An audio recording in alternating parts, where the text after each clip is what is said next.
Sale तर आमचा सुरुवातीच्या 3-4 महिन्यामध्येच सोल्ड आउट झाला. हे फक्त आणि वास्तूमुळे झालं, हे माझा 100% एक्सपिरियन्स आहे. नमस्कार, मी राहुल सातव.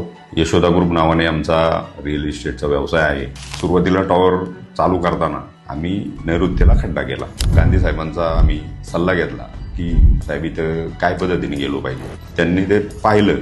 ते म्हणले की तुम्हाला गंमत म्हणून सांगतो की तुम्हाला इथं आता तुम्हाला त्रास होणार जोपर्यंत तुम्ही तो खड्डा बुजून बांधकाम तुमचं वरती येत नाही.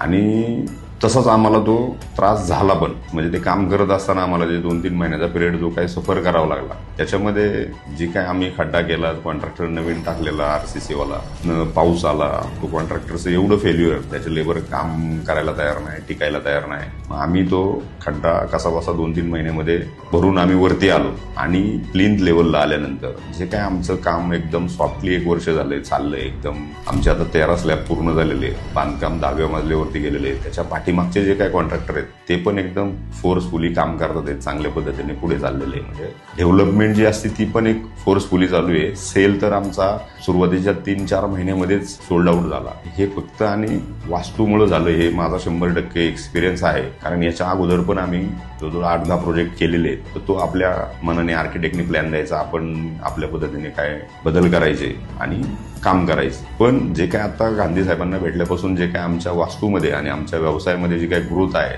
तो जो काय फरक आहे, तो आम्हाला